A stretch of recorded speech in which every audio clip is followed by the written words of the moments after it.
Hello दोस्तों, स्वागत है आपका जस्ट फोकस आईएएस में। मेरा नाम है ललित आनंद और लास्ट क्लास में हमने डिस्कस किया था जितने भी युद्ध थे वो एक टॉपिक हमने स्टार्ट किया था कि आधुनिक भारत के इतिहास के जितने भी युद्ध हैं उन सभी को हम क्रम से करेंगे, यानी कि ईयरली करेंगे।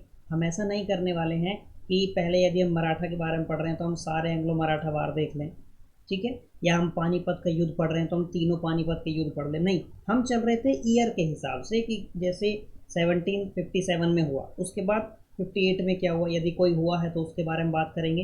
जैसे 59 में हो गया, उस पर आए, 61 में हो गया, उस यानी कि ईयर के हिसाब से हम चल रहे थे। ठीक है, तो लास्ट क्लास तक हमने डिस्कस कर लिए थे कुछ और, जैसे हमने प्लासी के युद्ध के बारे में बात कर ली थी, हमने पानीपत के युद्ध के बारे में बात कर ली थी। ठीक है, आज हमको जो बात करनी है, आज हमको बात करनी है बैटल ऑफ बक्सर के बारे में। ठीक है, वैसे तो बैटल ऑफ बक्सर के बारे में हम पहले भी बात कर चुके हैं, अपनी पिछली क्लासेस में भी हम बात कर चुके हैं इसके बारे में, लेकिन जैसा लास्ट क्लास में मैंने यही समझा था कि प्लासी के युद्ध के बारे में ज़्यादा चीज़ें डिस्कस करने वाली नहीं है, आप लोग सब जानते हैं, है ना। लेकिन फिर भी क्या हुआ था कि कुछ मैसेज ऐसे आए कि हमको प्लासी के युद्ध के बारे में आप डिटेल से बताइए, तो वो हमने लास्ट लाइव में बात कर ली थी। ठीक है, तो उसी तरीके से मैं चाहता हूँ कि आज जब हम बैटल ऑफ बक्सर के बारे में बात करें तो अब हम इसको क्लियर करके चलें एक ही बार में। अंडरस्टैंड है ना। चलिए, तो बक्सर के युद्ध के बारे में डेट आपको याद रखनी है, 1764 इसकी डेट है। बैटल ऑफ बक्सर है क्या, क्या है ये बक्सर की लड़ाई? तो ये एक लड़ाई है जो अंग्रेजी सेना, एक चीज़ याद रखनी है, जो अंग्रेजी सेना और जो अवध के नवाब हैं सुजाउद्दौला, एक पार्टी उसमें वो है सुजाउद्दौला, ठीक है, और बंगाल के अपदस्थ नवाब, जो बंगाल से जिनको भगा दिया गया था। जब हमने बंगाल के नवाब पढ़ा था, हमने देखा था मीर जाफर, मीर कासिम, फिर मीर जाफर, क्लियर है ना। तो बंगाल के जो अपदस्थ नवाब हैं मीर कासिम, वो इसमें एक पार्टी हैं, और मुगल सम्राट शाह आलम सेकंड जो है वो इसमें एक पार्टी, यानी कि इनकी तीन लोगों की संयुक्त सेना और अंग्रेजी सेना, इनके बीच में जो लड़ाई हुई 1764 में, उसको हम बैटल ऑफ बक्सर कहते हैं। ठीक है, यानी कि बक्सर के युद्ध में कौन कौन भाग ले रहा है, कौन कौन पार्टिसिपेंट है। एक तरफ है अंग्रेजी सेना, ब्रिटिश ईस्ट इंडिया कंपनी की सेना, और दूसरी तरफ है ये जॉइंट सेना, ये संयुक्त सेना जिसमें अवध के नवाब हैं। ठीक है, अवध के नवाब सुजाउद्दौला, क्लियर, ये मिस प्रिंट है भाई यहाँ पे, इसको देख लेना, अवध के नवाब सुजाउद्दौला हैं। ठीक है, बंगाल के अपदस्थ नवाब मीर कासिम हैं, और मुगल एम्परर जो हैं वो हैं शाह आलम सेकंड। क्लियर है, यानी कि ये जो आपको यहाँ पे है, यहाँ पे आप कोमा लगा लेना ऐसे। ठीक है, अवध के नवाब हैं इसमें, अवध के नवाब उसमें कौन थे, सुजाउद्दौला थे, याद रखना। फिर शाह आलम सेकंड कौन है, शाह आलम सेकंड है मुगल एम्परर। ठीक है, बंगाल के अपदस्थ नवाब है जिनको वहां से भगा दिया गया था, वो कौन है, मीर कासिम। क्लियर हो गई, ये तीन थे, इनकी संयुक्त सेना थी, और विरोध में कौन था उनके अगेंस्ट में, इंग्लिश फोर्स थी। ठीक है, अंग्रेजी सेना थी। तो ये लड़ाई लड़ी गई थी, एक तरीके से आप इसको कह सकते हैं, जो हमने लास्ट लाइव में डिस्कस किया था, जो दस्तक था, जो वो पास था, है ना, जो पास उनको मिल जाता था, उस दस्तक के मिस यूज को लेके बात क्लियर है। यानी कि ये लड़ाई दस्तक जो था, जो फरमान था, उनके दुरुपयोग को लेके अंग्रेजी कंपनी और इन तीनों संयुक्त सेनाओं के बीच में हुई थी। ठीक है, अब अंग्रेजी कंपनी का भी क्या, अंग्रेजी कंपनी की जिसको आप कह सकते हैं कॉलोनियलिस्ट डिजायर जो होती है, जो उपनिवेशवादी इच्छा होती है, ये लड़ाई उसका परिणाम थी। ठीक है, 1757 का युद्ध जीतने के बाद से अंग्रेजी कंपनी का जो दिमाग था ना, वो 7वें आसमान पे पहुंच गया था कि भाई अब हम सुप्रीम हैं, हमने अपने आप को साबित कर दिया है, हमें अब कौन पराजित करेगा। समझ गए, यानी कि वो किसी भी मामले में कॉम्प्रोमाइज करने को तैयार नहीं थी, वो गलत कर रहे थे, इस बात को वो जानते हैं कि पास का वो मिसयूज कर रहे हैं।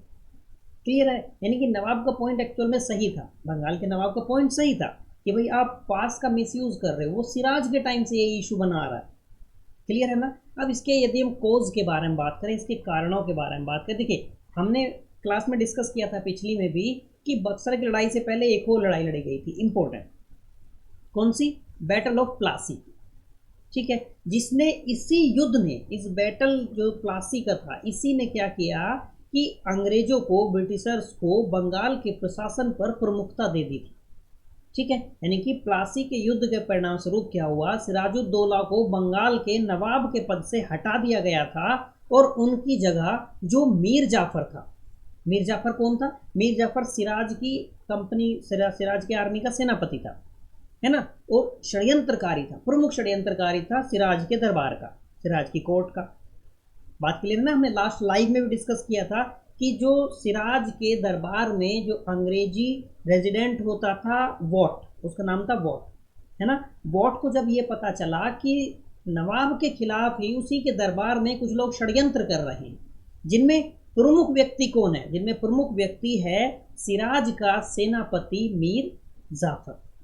ठीक है, तो विलियम वॉट क्या करेगा, वो तुरंत से भाग के गया अपने आकाओं के पास, अपने बॉस के पास, और उसने जाके अंग्रेजी कंपनी से, ब्रिटिश कंपनी से ये कहा कि नवाब के खिलाफ तो उसी के दरबार में कुछ लोग षड्यंत्र कर रहे हैं। समझ गए। तो अंग्रेजी कंपनी क्या करेगी, उन षड्यंत्रकारियों को सह देगी, उन षड्यंत्रकारियों का समर्थन करेगी, ताकि सिराज के खिलाफ, नवाब के खिलाफ वो उन लोगों को खड़ा करके अपनी जो एनिमिटी है उसको पूरा कर सके। क्लियर है मेरी बात इतनी, यहाँ तक की चीज़ें क्लियर हैं।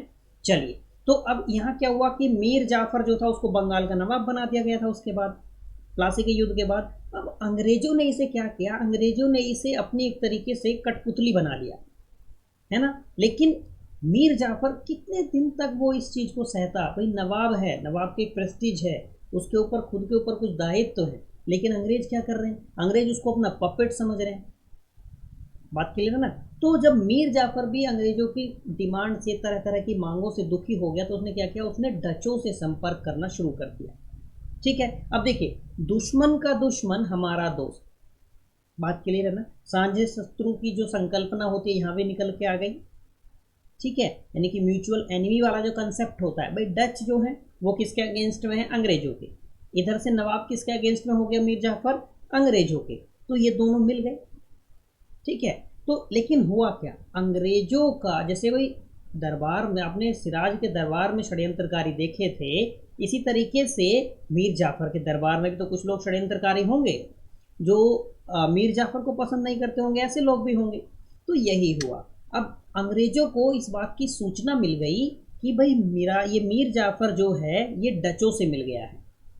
ठीक है, तो अब यहाँ से क्या हुआ, अंग्रेज जो थे उससे रुष्ट हुए, उनके उसके खिलाफ हो गए मीर जाफर के। ठीक है, अब यहाँ पे क्या हुआ, मीर कासिम सामने आता है। ठीक है, मीर कासिम कौन था, मीर कासिम जो था मीर जाफर का दामाद था। ठीक है, मीर कासिम आ जाता है सामने, वो अंग्रेजों के पास जाता है, कहता है कि आप मुझे बंगाल का नवाब बना दीजिए, मैं आपका वफादार बना रहूंगा। बात क्लियर हो गई। तो ये क्या हुआ कि फिर इन्होंने मीर कासिम को समर्थन दे दिया अंग्रेजों ने, कि हम मीर कासिम को बंगाल का नवाब बनाते हैं, मीर जाफर को हटा देंगे। ठीक है, तो नया नवाब बनने के लिए किसको समर्थन प्राप्त हुआ, मीर कासिम को, अंग्रेजों का। ठीक है, तो कंपनी ने क्या किया, मीर जाफर पर दबाव बनाया कि वो मीर कासिम के पक्ष में अपने नवाब के पद से इस्तीफा दे दे। ठीक है, तो मीर जाफर भाई उसके पास कोई चांस नहीं है, क्योंकि अंग्रेज सर्वोपरि है। तो मीर जाफर के लिए तय किया गया कि आपको 1500 रुपये, ठीक है, वार्षिक जो है पेंशन दी जाएगी, और आप क्या करेंगे, आप मीर कासिम के पक्ष में अपने नवाब के पद से इस्तीफा दे देंगे। यहाँ तक की बातें क्लियर है मेरी, मुझे लगता है कि आपको सारी बातें समझ में आई होंगी। ठीक है, अब हम कुछ कारणों के बारे में बात करते हैं जो बक्सर की लड़ाई के लिए महत्वपूर्ण है, जो यहाँ पे दिए गए हैं। जैसे पहली बात तो ये कि मीर कासिम जो है, मीर कासिम स्वतंत्र होना चाहता था। ठीक है, मतलब अंग्रेजों से, अंग्रेजों का जो वो पपिट वाली बात है ना, जो अंग्रेजों का उसके ऊपर प्रभुत्व है, जो अंग्रेज उसको अपने हिसाब से मोड़ रहे हैं, अपने हिसाब से लीड कर रहे हैं, तो मीर कासिम इन सब चीज़ों से बचना चाहता था। याद रहे, मीर कासिम भी अंग्रेजों से स्वतंत्र होना चाहता। तो इसने क्या किया, इसने जो इसकी कैपिटल है वो क्या कर दिया, कलकत्ता से मुंगेर जो है वो इसने स्थानांतरित कर ली। पहली बात, मीर जाफर दुखी हुआ पास के मिसयूज से, फिर मीर कासिम आया कि आप मुझे नवाब बनाइए, लेकिन मीर कासिम भी क्या है, स्वतंत्र होना चाहता था अंग्रेजों से। याद रहे आपको। दूसरे पॉइंट पर आइए, मीर कासिम ने क्या किया, मीर कासिम ये बात जानता था कि जैसे ही वो अंग्रेजों के अगेंस्ट में कोई एक्शन लेगा तो अंग्रेज क्या करेंगे, जब उन्होंने किसी और को हटा के मीर जाफर को बैठाया, फिर मीर जाफर को हटा के मीर कासिम को बैठा दिया, तो फ्यूचर में भी वो ऐसा कर सकते हैं कि यदि मीर कासिम उनके अगेंस्ट में जाएगा तो वो मीर कासिम को हटा के किसी और को नवाब पद पर बैठा देंगे। क्लियर है ना। तो इसने क्या किया, इसने अपनी सेना को प्रशिक्षित करने के लिए विदेशी विशेषज्ञों को भी रखा। ठीक है, फॉरेन एक्सपर्ट जो थे उनको हायर किया कि वो उसकी आर्मी को आधुनिक ढंग से पढ़ा सके, कि भाई आप मतलब प्रशिक्षित कर सकें, उनको ट्रेनिंग दे सकें मॉडर्न तरीके से, जैसे अंग्रेजी सेना मॉडर्न तरीके से प्रशिक्षित है, ट्रेंड है। बात क्लियर हो गई। अगले पॉइंट पे आए तो इसने भारतीय व्यापारियों और अंग्रेजी कंपनी के जो व्यापारी थे उनके साथ एक जैसा व्यवहार किया, उन्हें दोनों को एक जैसा ट्रीट किया। ठीक है, यानी कि इंग्लिश कंपनी ये चाहती थी कि भाई जो इंग्लिश मर्चेंट हैं उनको थोड़ा सा स्पेशल ट्रीटमेंट मिले। बात क्लियर है। लेकिन इसने क्या किया, इसने दोनों को समान कर दिया। तो यहाँ पे क्या होगा, अंग्रेजी कंपनी जो है वो इससे नाराज होगी कहीं ना कहीं। बात क्लियर है। जैसे अब यहाँ पे फिर से ये पास वाला जो मिसयूज था, दस्तक जो है उसका जो मिसयूज है वो अंग्रेजी कंपनी द्वारा जैसे व्यापार का विस्तार कर रही है और पास का मिसयूज कर रही है। तो मीर कासिम इस बात से, मीर कासिम भी नाराज हुआ, उसने इसको नापसंद किया, डिसलाइक किया। ठीक है, अब यही सब कारण थे जिन्होंने कंपनी को हवा दे दी और कंपनी ने नवाब को उखाड़ फेंकने का फैसला किया। ठीक है, 1763 में मीर कासिम और कंपनी के बीच में लड़ाई स्टार्ट हो जाती है। बात क्लियर है यहाँ तक की मेरी? 1763 में। ठीक है, अब आप एक तरीके से ये देख लीजिए कि किस किसने ये युद्ध लड़ा था, इसके जो प्रतिभागी थे वो कौन कौन थे और उनकी लड़ाई में क्या भूमिका थी। जैसे सबसे पहले मीर कासिम की बात करते हैं, समझे, क्योंकि मीर कासिम है तो मीर कासिम कौन था, वो मीर जाफर के स्थान पे उसको बंगाल का नवाब बनाया गया था, है ना। इसने क्या किया था, इसने अंग्रेजी जो दस्तक का जो फरमान का वो मिसयूज कर रहे थे उसको नापसंद किया। ठीक है, इसीलिए उसने क्या किया कि अवध के नवाब, मुगल सम्राट, इन सब के साथ गठबंधन बनाया। समझे, एक ये बात आपको याद रखनी है, मीर जाफर, मीर कासिम, फिर मीर जाफर। ठीक है, मीर जाफर को हटाया गया किस लिए, क्योंकि मीर जाफर जो था वो ये अंग्रेजों के खिलाफ जा रहा था, उसको हटा के किसको बना दिया, जो मीर जाफर का दामाद था मीर कासिम, उसको बना दिया गया। क्लियर है।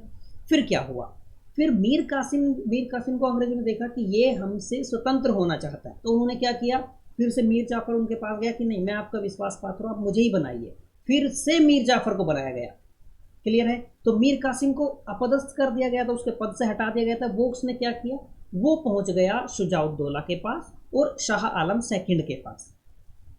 क्लियर है, यानी कि अवध के नवाब के पास चला गया और मुगल एम्परर के पास चला गया कि हम लोग मिल के उनको यहाँ से हटाते हैं। क्लियर हो गई बात। अब इसी तरीके से शुजाउद्दौला पे आइए, ठीक है, जो अवध का नवाब है। अब इसने क्या, मीर कासिम और शाह आलम सेकंड के साथ ये भी इस स्ट्रगल का, इस संघर्ष का एक हिस्सा बने। ठीक है, शाह आलम सेकंड का ये जो मुगल बादशाह थे, मुगल सम्राट थे उस समय, तो ये अंग्रेजी बंगाल से पूरी तरीके से अंग्रेजी कंपनी को उखाड़ फेंकना चाहते थे। बात क्लियर हो गई। इसी तरीके से आ गई है हेक्टर मुनरो, ये ब्रिटिश सेना मेजर थे। इन्होंने अंग्रेजों की तरफ से, अंग्रेजी पक्ष से लड़ाई का नेतृत्व किया था। ठीक है, अगली बात करिए रॉबर्ट क्लाइव की। क्लाइव जो थे, युद्ध जब खत्म हो गया, जब युद्ध जीत गए, उसके बाद में शुजाउद्दौला और शाह आलम के साथ में जो ट्रीटी हुई थी, जो संधि हुई थी, उस संधि का ड्राफ्ट इसने तैयार किया था और उस संधि पर हस्ताक्षर किए थे। यहाँ तक की बातें क्लियर हो गई मेरे हिसाब से। बक्सर के युद्ध अच्छे समझ में आ रहा होगा। चलिए अब इस पूरी लड़ाई का एक घटनाक्रम जो है, जो कोर्स है, उसको बात कर लेते हैं, है ना। जैसे जब 1763 में लड़ाई शुरू हुई तो कटवा, मुर्शिदाबाद, गिरिया, सूटी, मुंगेर, यहाँ पे जो अंग्रेजी सेना थी वो लगातार जीत दर्ज करती जा रही थी। ठीक है, मीर कासिम जो अवध भाग गया था, उसने शुजाउद्दौला जो थे अवध के नवाब और शाह आलम सेकंड मुगल सम्राट जो थे, इनके साथ में अपना एक यूनियन बनाया, अपना एक संघ बना लिया। ठीक है, मीर कासिम चाहता क्या था, वो बंगाल को अंग्रेजी कंपनी से छीन लेना चाहता था, उसको पुनर्प्राप्त करना चाहता था। ठीक है, तो कुछ पॉइंट आपको याद रखने हैं। जैसे पहली बात आप क्या याद रखेंगे, मीर कासिम अवध भाग गया, बात क्लियर। दूसरा, उसने बंगाल से अंग्रेजी कंपनी को उखाड़ फेंकने के लिए एक तरीके से लास्ट बाजी खेली और शुजाउद्दौला और शाह आलम सेकंड के साथ में इस संघर्ष की योजना बनाई, प्लान किया। ठीक है, अब ये जो संयुक्त सेना थी इन तीनों लोगों की, इसको हेक्टर मुनरो के डायरेक्शन में, हेक्टर मुनरो उधर से लीड कर रहे थे, उस अंग्रेजी सेना ने उनको हरा दिया। क्लियर है इतनी बातें। मीर कासिम जो था वो बैटल फील्ड से भाग गया, युद्ध स्थल से भाग गया, और अन्य दो जो थे शुजाउद्दौला और शाह आलम सेकंड, इन्होंने अंग्रेजी सेना के सामने सरेंडर कर दिया। क्लियर है। और फिर क्या हुआ, 1765 में इलाहाबाद की संधि हुई। और इलाहाबाद की संधि जो वर्तमान में प्रयागराज के नाम से जिसको जाना जाता है, 1765 की इलाहाबाद की संधि के साथ में बक्सर का जो युद्ध था वो समाप्त हुआ। क्लियर है यहाँ तक की मेरी सारी बातें? मुझे तो उम्मीद है कि अच्छे से आप समझ में आया होगा। ठीक है, अब हम बात करते हैं परिणाम की कि रिजल्ट क्या थे बैटल ऑफ बक्सर के।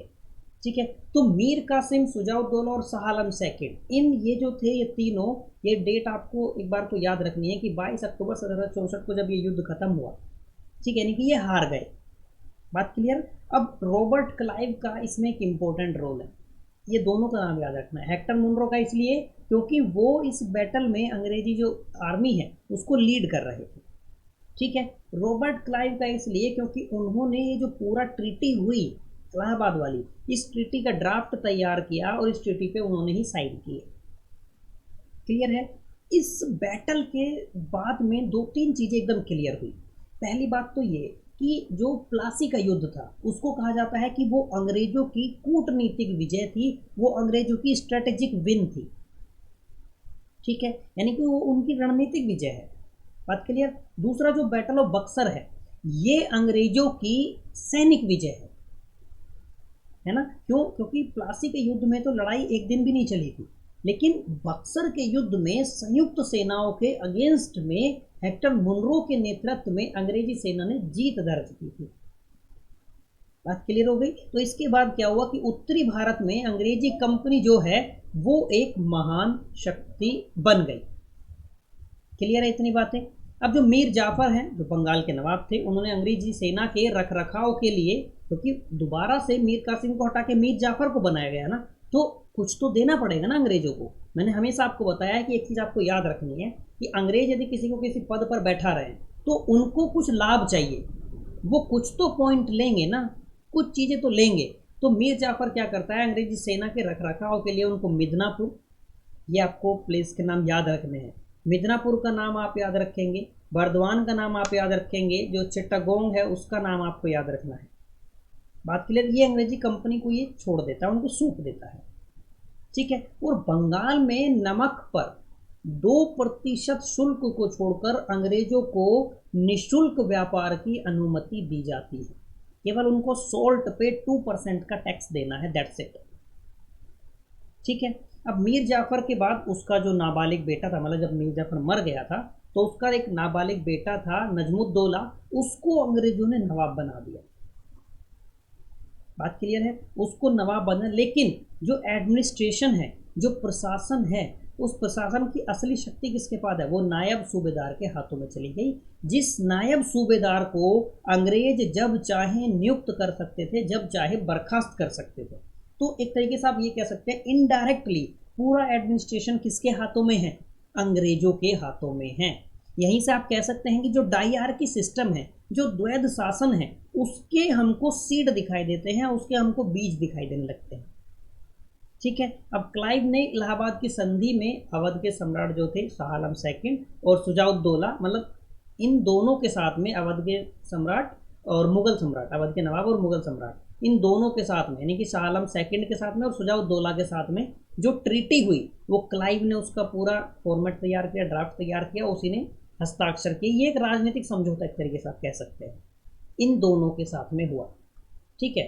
तो अब जरूरी है कि आप जान लें कि इसमें क्या क्या, कि ये इलाहाबाद की ट्रीटी है क्या, कब हुई। ठीक है। तो 1765 में हुई। ठीक है। इलाहाबाद में रॉबर्ट क्लाइव, शुजाउद्दौला और शाह आलम सेकंड, इन दोनों के बीच में दो इंपॉर्टेंट ट्रीटी है, यानी कि शुजाउद्दौला से अलग, शाह आलम सेकंड से अलग। बात क्लियर है। अब देखिए रॉबर्ट क्लाइव जो है, इन्होंने शुजाउद्दौला के साथ में जो संधि की उसमें क्या इंपॉर्टेंट पॉइंट थे, जैसे शुजाउद्दौला को इलाहाबाद और कड़ा, दो क्षेत्र हैं, इलाहाबाद और कड़ा। ठीक है। ये शाह आलम सेकंड को देने पड़ेंगे। शुजाउद्दौला अपने दो क्षेत्र शाह आलम सेकंड को देगा, और जो वार डैमेज है, ठीक है, जो वार डैमेज है जिसको आप कह सकते हैं कि युद्ध क्षतिपूर्ति के रूप में कंपनी को 50 लाख रुपए देने पड़ेंगे। ठीक है, 50 लाख रुपए कंपनी को देने पड़ेंगे। बात क्लियर है। अब आप आइए शाह आलम की तरफ। शाह आलम को इलाहाबाद में निवास करने का आदेश दिया गया। जो इलाहाबाद का क्षेत्र सुजाउद्दौला से लिया गया था वो शाह आलम सेकंड को दिया गया और कहा गया कि अब आप इलाहाबाद में रहेंगे। ठीक है, बात क्लियर। सम्राट को 26 लाख रुपए वार्षिक पेंशन दी गई। ठीक है, और इस पेंशन के भुगतान के एवज में ईस्ट इंडिया कंपनी को बंगाल, बिहार और उड़ीसा इन तीनों जगह की दीवानी देने का आदेश जारी किया।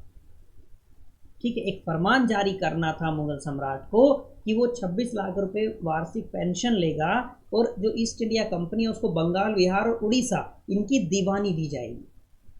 बात क्लियर। जो शाह आलम सेकंड है, जो शाह आलम सेकंड है, हाँ, उसको बंगाल, बिहार, उड़ीसा इन तीनों प्रांतों में जो निजामत के कार्य होंगे, निजामत के कार्य मतलब जैसे सैन्य रक्षा होगी, पुलिस और न्याय प्रशासन होगा, समझ गए, इनके बदले में कंपनी को 53 लाख रुपए देने पड़ेंगे। समझ रहे हैं। इस तरीके से आप देख सकते हैं इन दोनों को कितना कमजोर कर दिया रॉबर्ट क्लाइव ने। यानी कि ये ड्राफ्ट देखिए कितना पेचीदा ड्राफ्ट तैयार किया उसने इस संधि का। ठीक है, कि सुजाउद्दौला से उसके क्षेत्र ले लिए और वार कंपनसेशन भी ले लिया, पहली बात। दूसरी बात, उसके सुजाउद्दौला से जो क्षेत्र लिए वो शाह आलम सेकंड को दिए और उससे कहा आपको 26 लाख रुपए पेंशन मिलेगी, लेकिन आप ये जो 3 प्लेस हैं बंगाल, बिहार, उड़ीसा इनकी दीवानी हमें दो। दीवानी ले ली और इस दीवानी में यहाँ पे इन तीनों प्रांतों में निजामत के कार्य करने के लिए कंपनी को 53 लाख रुपए दीजिए। समझ पा रहे हैं आप मेरी बात को। तो ये देखिए इसने मतलब क्या किया है, इस ट्रीटी के माध्यम से पूरी तरीके से अपने विरोधियों को एकदम कमजोर कर दिया है। ठीक है, मेंस के पॉइंट ऑफ व्यू से कुछ की पॉइंट है एक तरीके जो आपको याद रखने चाहिए, है ना। यानी कि कुछ ऐसे तथ्य हैं जो यूपीएससी के अभ्यर्थी को उन प्रश्नों पर पकड़ बनाने के लिए जानने चाहिए जो मुख्य परीक्षा में पूछे जा सकते हैं। जैसे बक्सर की लड़ाई के बाद सुजाउद्दौला को हराने के बाद भी अंग्रेजी कंपनी ने अवध को हड़पा नहीं। भाई अवध को अगर चाहती अंग्रेजी कंपनी तो उस समय वो उसको हड़प सकते थे, समझ रहे हैं ना, 1764 में, क्योंकि अवध तो पराजित हो गया है ना। क्यों नहीं हड़पा? क्योंकि कंपनी ने सोचा कि अपने इस एहसान के बदले हम अवध का उपयोग अफगान और मराठा आक्रमणों से बचाव के लिए कर लेंगे। समझे, यानी कि एक व्यापक भूमि सीमा मिल जाएगी जो अवध है हमारी, इसकी बाउंड्री जो है वो हमारी सुरक्षा करेंगी, हमारे इस क्षेत्रों की सुरक्षा करेगी। क्लियर है ना। ये तो आप पॉइंट सोच सकते हैं ना कि भाई जब अंग्रेजों के पास 1764 में ही मौका था अवध को हड़पने का, फिर भी उन्होंने उसको क्यों नहीं हड़पा और 1856 में जाके हड़पते हैं, अपने राज्य में मिलाते हैं। तो आप ये कह सकते हैं क्यों? क्योंकि कंपनी ने सोचा कि वो अवध का उपयोग अफगान और मराठा आक्रमणों से बचाव के लिए कर लेगा। ठीक है, इसी से क्या हुआ कि सुजाउद्दौला जो था वो अंग्रेजी कंपनी का एक पक्का वफादार मित्र बन गया और अवध को अंग्रेजी कंपनी और विदेशी आक्रमणों के बीच एक बफर जोन बना दिया, एक बफर स्टेट बना दिया। समझ गए। मुगल बादशाह शाह आलम सेकंड के साथ जो इलाहाबाद की संधि हुई थी उसने सम्राट को कंपनी का एक तरीके से आप कह सकते हैं रबर स्टाम्प बना दिया। समझ गए आप मेरी बात। इसके अलावा सम्राट का जो फरमान था उसने बंगाल में कंपनी का जो राजनीतिक लाभ है उसको वैध बना दिया। समझे, यहां तक में तो मेरे हिसाब से किसी को दिक्कत नहीं होगी। ये था बक्सर का युद्ध। ठीक है, मुझे लगता है कि हमने हर टॉपिक को काफ़ी अच्छे से डिस्कस किया है। फिर भी यदि कोई डाउट रहता है तो आप टेलीग्राम पे आके बता सकते हैं, जो डिस्क्रिप्शन में आपको टेलीग्राम मिल जाएगा यूजर आई डी। ठीक है, या कोई भी डाउट होगा तो आप कमेंट करके बता देना, हम उसके ऊपर अगली क्लास में डिस्कस करेंगे। और इससे अलावा यदि आपको तुरंत इमीडिएटली चाहिए कि हमको सोल्यूशन चाहिए, नहीं रखा जा रहा है, क्या होता है ना, डाइजेस्ट नहीं होता है डाउट, तो आप टेलीग्राम पे आके बता देना, डिस्क्रिप्शन में आपको मिल जाएगा। ठीक है, चलिए अब हम आते हैं प्रथम आंग्ल मैसूर युद्ध जो हुआ था 1767 से 69 के बीच में, 1767 to 69। ठीक है, बात करते हैं युद्ध के कारणों के बारे में। ठीक है, देखिए अब यहाँ पे एक नाम आपको याद रखना है, हैदर अली। फिर आप थोड़ा सा बाद में जाके आप नाम याद रखेंगे टीपू का। क्लियर है। तो युद्ध के कारणों के बारे में पहले जानते हैं। देखिए एंग्लो मैसूर में आपको याद रखना है कि उधर कौन है, हैदर अली फिलहाल, है ना, और इधर अगेंस्ट में कौन है, ब्रिटिश सेना। इतना अभी के लिए याद रखिए। तो हैदर अली ने एक मजबूत सेना का निर्माण किया था और साउथ में जो मालाबार और सुंडा सहित जो रीजन है, ठीक है, उन कई क्षेत्रों पर कब्जा कर लिया था।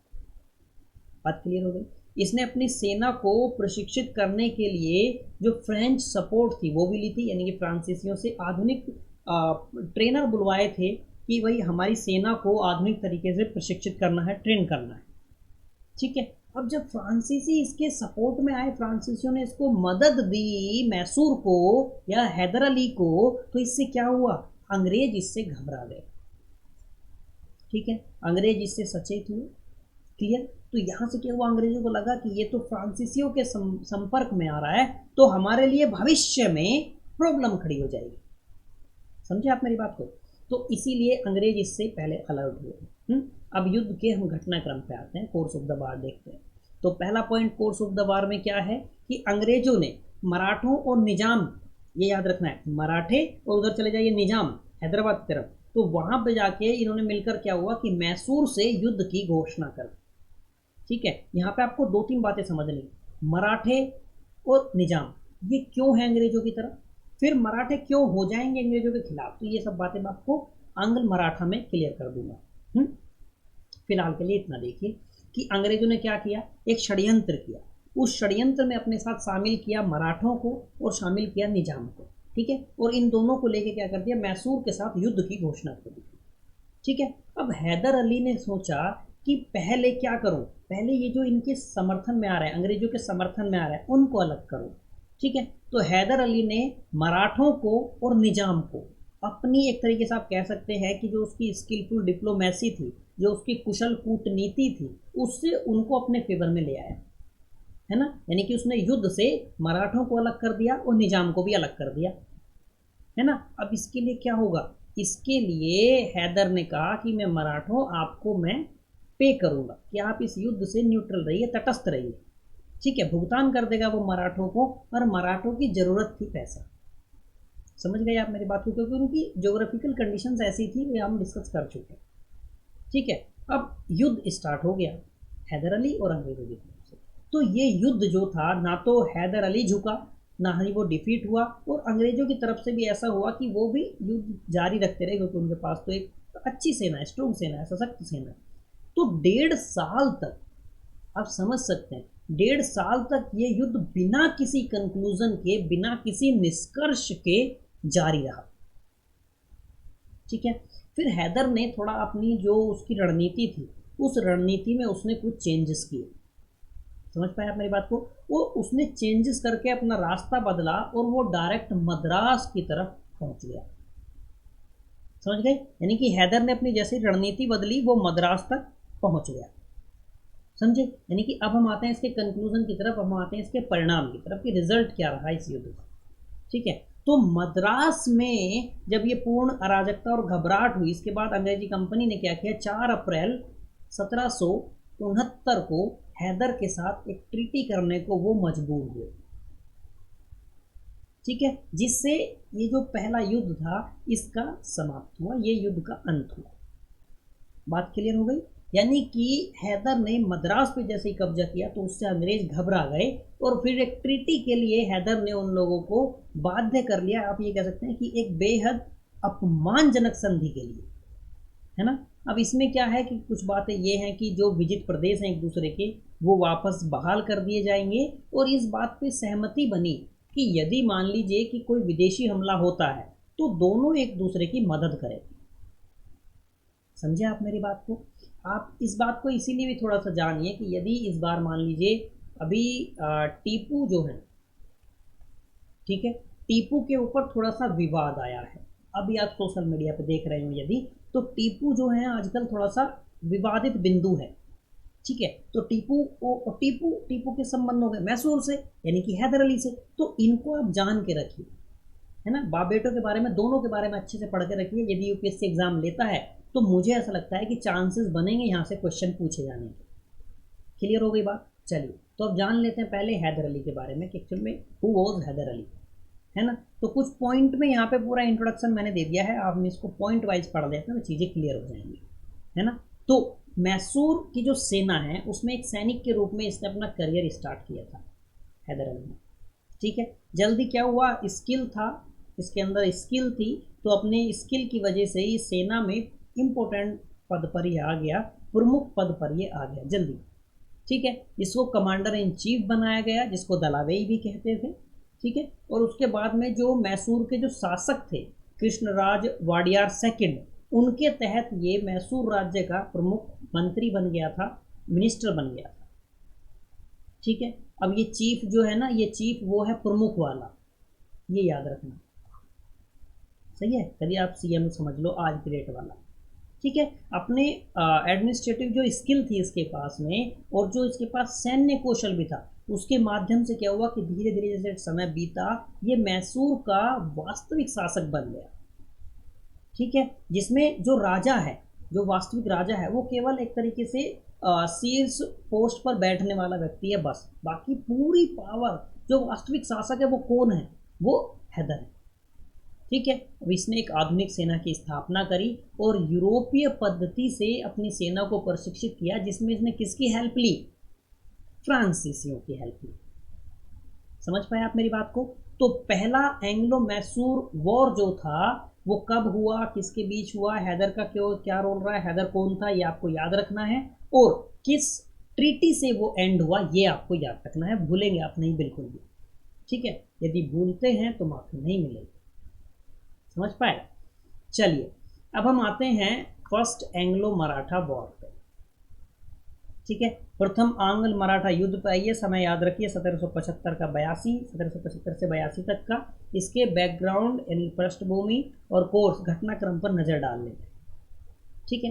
तो तीसरे पेशवा बालाजी बाजीराव जो थे उनकी 1761 में जब पानीपत की तीसरी लड़ाई जो थी उसमें जब हार हो गई थी, तो उसके बाद सदमे से वो मर गए थे, है ना। उनके जो बेटे थे माधव राव उनके उत्तराधिकारी बने थे, क्लियर है। तो माधव राव मराठा शक्ति और क्षेत्र, इनको मतलब जो मराठा शक्ति थी जो छीण हो गई थी पानीपत के युद्ध के बाद में, और जो कुछ क्षेत्र उनके चले गए थे उनको फिर से प्राप्त करने में वो सफल हुआ, सही है। अब मराठों की शक्ति फिर से बढ़ने लगी थी, है ना। तो अंग्रेज इस बात को जाने, अंग्रेज इस बात से चिंतित हुए, ठीक है। तो उसके बाद में जब माधव राव की मृत्यु हुई तो मराठा खेमा जो है ये पूरा, इस मराठा खेमा में सत्ता के लिए रस्साकशी स्टार्ट हो गई, ठीक है।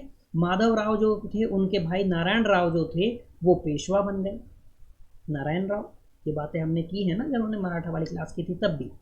तो नारायण राव जब पेशवा बन गए, लेकिन हुआ क्या, उनके जो चाचा हैं, जो नारायण राव के अंकल हैं, जो चाचा जी हैं रघुनाथ राव, वो पेशवा बनना चाहते थे, रघुनाथ राव, ठीक है। अब रघुनाथ राव पेशवा बने नहीं, बने कौन, नारायण राव बन गए।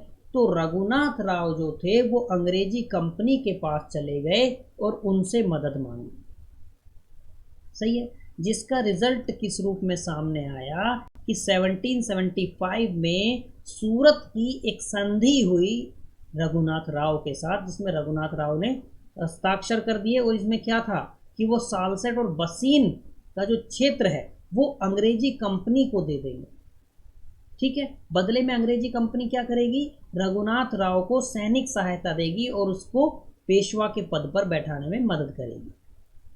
बात क्लियर हो गई, यानी कि यदि 2500 सैनिक दे दिए गए रघुनाथ राव को, क्लियर इतनी बातें। अब रघुनाथ राव ने क्या किया, ब्रिटिश सेना उसको मिल गई तो इसने पेशवा पर अटैक कर दिया और जीत हासिल की, ठीक है। वारन हेस्टिंग जो थे, अब यहाँ पे आपको एक बात और समझनी है कि जो कलकत्ता परिषद है, ब्रिटिश कलकत्ता परिषद जो है, और मुंबई वाली जो परिषद है, इन दोनों के बीच में भी यहाँ पे रस्साकसी होगी, वो बात भी आप समझेंगे, ठीक है। यानी कि जो कलकत्ता में ब्रिटिश सरकार है, जो बम्बई में ब्रिटिश सरकार है, इन दोनों के बीच में मतभेद होता है, उसको भी हम समझेंगे अभी, ठीक है। तो वारन हेस्टिंग एक्चुअल में जो है, वारन हेस्टिंग ब्रिटिश कलकत्ता परिषद है, वो मतलब ब्रिटिश कलकत्ता परिषद का प्रमुख है वारन हेस्टिंग, ठीक है। वो कहता है कि सूरत की संधि मुझे मंजूर नहीं है, यानी कि आप जो रघुनाथ राव के साथ में संधि कर रहे हैं वो मुझे मंजूर नहीं है, और उन्होंने क्या किया, एक नई संधि की घोषणा की 1776 में, ठीक है। 1776 की एक नई संधि का प्रस्ताव दिया कलकत्ता परिषद ने, बात क्लियर, जिसमें इधर से मराठों की तरफ से जो नाना फडणवीस हैं और एक मराठा मंत्री हैं, इन दोनों के बीच मतलब ये हस्ताक्षर किए, इन दोनों के बीच में भी एक पुरंदर की संधि की गई। ठीक है, तो इससे क्या हुआ, इससे ये हुआ कि जो ये रघुनाथ राव है, रघुनाथ राव को केवल पेंशन दी गई, ये समझना है। ठीक है, और अंग्रेजों को सालसेट का जो क्षेत्र था वो बनाए रखा गया कि ठीक है सालसेट अंग्रेजों के पास चला जाए, सालसेट बंबई सरकार के पास चला जाए, लेकिन रघुनाथ राव पेशवा नहीं बने, पेशवा नहीं बनने के लिए उनको बस पेंशन दे दी गई। ठीक है, लेकिन अब यहाँ पे जो बंबई सरकार है, बंबई सरकार इस बात को नहीं मानती। ब्रिटिश की बंबई सरकार, ब्रिटिश की बंबई सरकार इस संधि का उल्लंघन करके वो क्या करते हैं, वो रघुनाथ राव को शरण देते हैं, रघुनाथ राव की मदद करते हैं। समझे आप मेरी बात को? तो 1777 में क्या होता है कि नाना फडणवीस ने कलकत्ता परिषद से कहा कि देखिए आपने संधि की, ठीक है, और आप ही की तरफ से जो बंबई सरकार है आप ही की, वो संधि का उल्लंघन कर रही है। ठीक है, तो नाना फडणवीस क्या करते हैं, जो फ्रांस है, फ्रांसीसी कंपनी है, उसको पश्चिमी तट पर एक बंदरगाह दे देते हैं। यानी कि नाना फडणवीस क्या कर रहे हैं, इस पावर को बैलेंस करने की कोशिश कर रहे हैं। समझे कि इधर से भी हमारे पास एक पावर आ जाए, यानी कि हमें फ्रांसीसियों का समर्थन भी मिल जाए। ठीक है, अब इससे क्या हुआ, इससे अंग्रेजों को थोड़ा सा डर लगा, अंग्रेज इस बात को लेकर थोड़ा सा अलर्ट हुए कि भाई फ्रांसीसियों का समर्थन इनको मिल गया तो थोड़ी प्रॉब्लम होगी भविष्य में। ठीक है, तो इसने अंग्रेजों को पुणे में और सैन्य बल बढ़ाने के लिए प्रेरित किया कि पुणे में हमारी और सेना होनी चाहिए, कभी भविष्य में मराठे हमारे खिलाफ विद्रोह कर दें या लड़ाई स्टार्ट कर दें। ठीक है, तो पुणे के पास बड़गांव था, बड़गांव में लड़ाई हुई है ना। अब इस लड़ाई में मेहदजी सिंधिया के अधीन मराठों ने अंग्रेजी सेना पर एक निर्णायक जीत हासिल की, मराठों ने अंग्रेजी सेना की पिटाई करी। ठीक है, और 1779 में जो बड़गांव की एक संधि थी उस पर हस्ताक्षर करने के लिए अंग्रेजी कंपनी को मजबूर किया। ठीक है, और 1782, ये दोनों ट्रीटी का नाम आपको याद रखना है, एक 1779 की, 1779 की कौन सी है, बड़गांव की संधि, फिर 1782 की कौन सी है, सालबाई की संधि। तो इस सालबाई की संधि हुई और इस सालबाई की संधि से अंततः क्या हुआ कि प्रथम आंग्ल मराठा जो युद्ध था वो समाप्त हुआ। बात क्लियर है यहाँ तक की? ठीक है, इतनी सब चीज़ें क्लियर होंगी मेरे हिसाब से। अब हम बात कर लेते हैं रिजल्ट के बारे में कि रिजल्ट क्या रहा।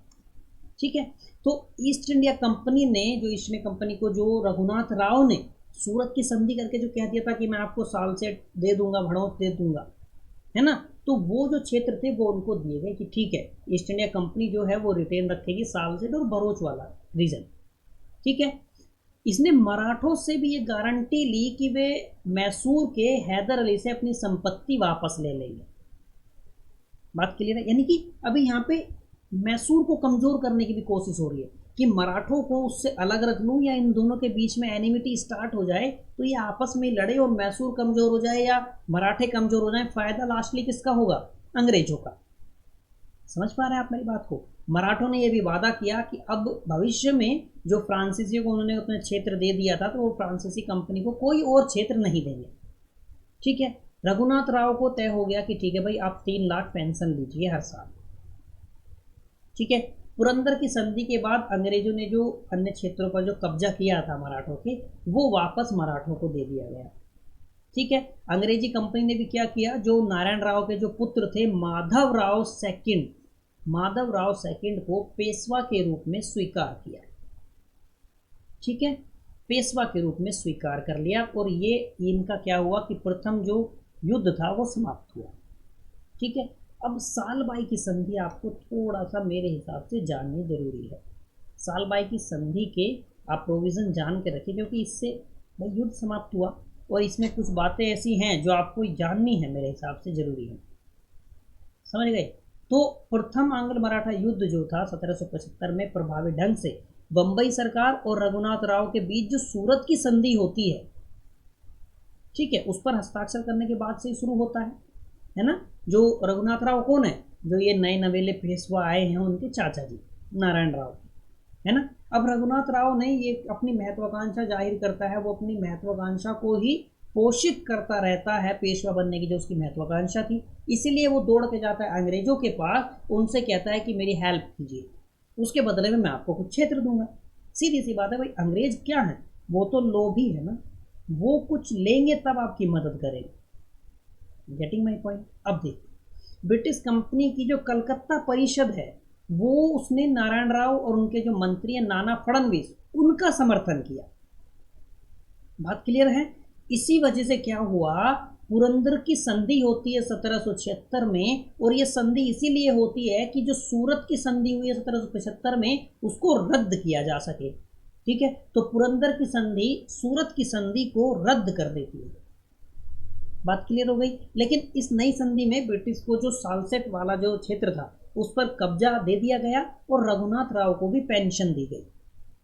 ठीक है, लेकिन अब यहाँ से जो बॉम्बे परिषद थी, जो बॉम्बे काउंसिल थी, उसको लगता है कि ये कहीं ना कहीं कलकत्ता काउंसिल जो है ये हमारे ऊपर प्रभुत्व साबित कर रही है, और थोड़ा सा कहीं ना कहीं क्या होता है ना, उन दोनों में लगता है कि हम भी काम करते हैं, ये भी काम करते हैं, लेकिन ये हमसे सुप्रीम बनने की कोशिश कर रही है, हमारे ऊपर ऑर्डर चलाने की कोशिश कर रही है, तो कहीं ना कहीं उनमें मनभेद शुरू हो जाता है। ठीक है, और वो रघुनाथ राव से मित्रता, असल में ये था कि बॉम्बे काउंसिल जो है ना, वो भी अपनी लंदन की सरकार की नज़रों में चमकना चाहते कि देखिए हम भी अपना साम्राज्य विस्तार के लिए हमारा भी योगदान है, हम भी काम करें। मेन बात ये थी कि अपने बॉस की नज़रों में हाईलाइट होना था, बॉस की नज़रों में आना था। बात क्लियर है। इसलिए जो बॉम्बे काउंसिल है वो अति उत्साहवाद की शिकार हो जाती है, और इसीलिए फिर वो पिटाई भी खाते हैं, बुरी तरीके से पिटाई खाते हैं। ठीक है, तो बॉम्बे काउंसिल की जो रघुनाथ राव से मित्रता है, और जो नाना फडणवीस ने जो फ्रांसीसी कंपनी को पोर्ट दे दिया था, ये घटना ने क्या किया, अंग्रेजी कंपनी और मराठों के बीच जो पहले से एक तरीके से रिश्ते खराब हैं, उन संबंधों को और खराब कर दिया। ठीक है, अब बड़गांव की लड़ाई के बाद जिसमें मराठों का जो मेधाजी सिंधिया उन्होंने नेतृत्व किया था और अंग्रेजों को हराया था, अंग्रेजों को बड़गांव की संधि को स्वीकार करने के लिए मजबूर किया गया। समझ रहे हैं आप मेरी बात, वो मतलब संधि के लिए स्वीकार करने के लिए उनको मजबूर कर दिया गया। हालांकि प्रतिद्वंद्वियों के बीच कई लड़ाई हुई, और आखिरकार जो सालबाई की संधि थी जिसके बारे में हम पढ़ रहे हैं, उस पर हस्ताक्षर किए गए, और इससे शत्रुता जो थी वो आप ये कह सकते हैं इफेक्टिवली, मतलब प्रभावी रूप से अंत हुई, प्रभावी रूप से शत्रुता समाप्त हुई। ठीक है, जो दोनों ये युद्धरत समूह हैं, इनसे कई दौर की बातचीत हुई, और उस बातचीत के बाद इस संधि पर हस्ताक्षर किए गए थे।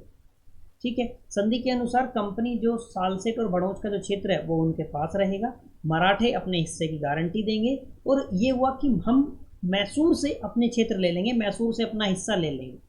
ठीक है, कर्नाटक में पूर्व मराठा जो संपत्ति थी उसको फिर से हासिल करेंगे। कुल मिला के एक बात समझनी है कि अंग्रेज चाह रहे हैं मैसूर और मराठे आपस में लड़े।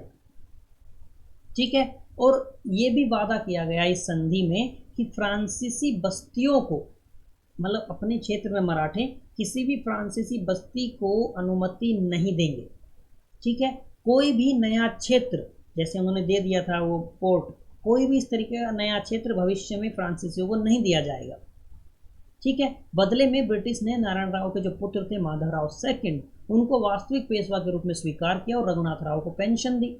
ठीक है, यमुना नदी के पश्चिम में महादजी सिंधिया के क्षेत्र जो थे उनको भी स्वीकार किया गया, रिकॉग्नाइज किया गया, और पुरंदर की संधि के बाद जितने भी हासिल किए गए थे सभी क्षेत्र, उनको मराठों को वापस दे दिया गया। ठीक है, हालांकि सालबाई की संधि के बाद, जैसे मतलब 20 साल बाद 1802 में, ठीक है, आंग्ल मराठा युद्ध दूसरा जो था उस शुरू हो गया, और ये इसलिए आप कह सकते हैं कि ये जो संधि थी ये स्थायी नहीं रही। ठीक है, ये संधि स्थायी नहीं रही। यहाँ तक की बातें क्लियर है। स्थायी क्यों नहीं रही, क्योंकि जस्ट ये दोबारा लड़ना शुरू कर दिया इन्होंने। ठीक है, तो हम कहाँ तक पहुँच गए, हम 1775 तक स्टार्ट हुए, और ये जो 1882 में समाप्त होता है यहाँ तक। अब यहाँ पे संधि हो जाती है कि भाई हम 20 साल तक क्या करेंगे, शांति बनाए रखेंगे आने वाले। लेकिन आप देखेंगे जस्ट यही टाइम तक खाली रहते हैं ये लोग, फिर से लड़ाई झगड़ा स्टार्ट हो जाता है। सॉरी, 1775 से 1782, है ना। तो जस्ट 1802 में 20 साल खत्म होते हैं, और इसके तुरंत बाद लड़ना शुरू कर देते हैं। ठीक है, तो अभी हमने बात कर ली 1775 तक। ठीक है, अभी हम आएंगे अगली क्लास में, हम बात करेंगे दूसरे आंग्ल मैसूर युद्ध से स्टार्ट करेंगे, यानी 1780 से स्टार्ट करेंगे, जो 80 से 84 होता है ना, क्योंकि मराठे कहीं ना कहीं अटैक कर चुके होते हैं मैसूर पे, तो मद्रास की संधि का उल्लंघन हो जाता है जो मैसूर के साथ हुई थी, है ना। मतलब संधि ये थी ना, मद्रास की संधि आंग्ल मैसूर जो प्रथम युद्ध था उसमें जो हुई थी, कि भाई यदि कोई विदेशी आक्रमण होता है या बाहरी आक्रमण होता है तो एक दूसरे के समर्थन किया जाएगा, लेकिन अंग्रेज क्या करते हैं, समर्थन करते ही नहीं है, उसको सहायता करते ही नहीं है, तो जो मद्रास की संधि थी उसका उल्लंघन होता है और ये कारण बन जाता है दूसरे आंग्ल मैसूर युद्ध का। ठीक है, तो मुझे लगता है कि मैंने अपनी सारी बातें आपको समझा दी होंगी। यदि कोई डाउट हो तो आप या तो टेलीग्राम पे आ जाएंगे तो तुरंत आपको डिस्क्रिप्शन में लिंक मिल जाएगा, टेलीग्राम पे आ जाइए, या कमेंट करके बता दीजिए हाँ क्लास कैसी लगी वो ज़रूर बताना, कोर्स डिज़ाइन कैसा है ज़रूर बताना। यदि पहली बार क्लास देख रहे हो तो don't forget to subscribe, bell icon press कर देना ताकि आपको नोटिफिकेशन मिल जाए। कोई डाउट हो तो कमेंट करना, हम मिलेंगे अगली क्लास में। मुझे लगता है कि आज के लिए हमको इतना ही रखना ज़्यादा सही है, ज़्यादा बड़ी क्लास होगी तो बोरिंग हो जाएगी। ठीक है, अगली क्लास में मिलेंगे, till then bye bye, have a nice day.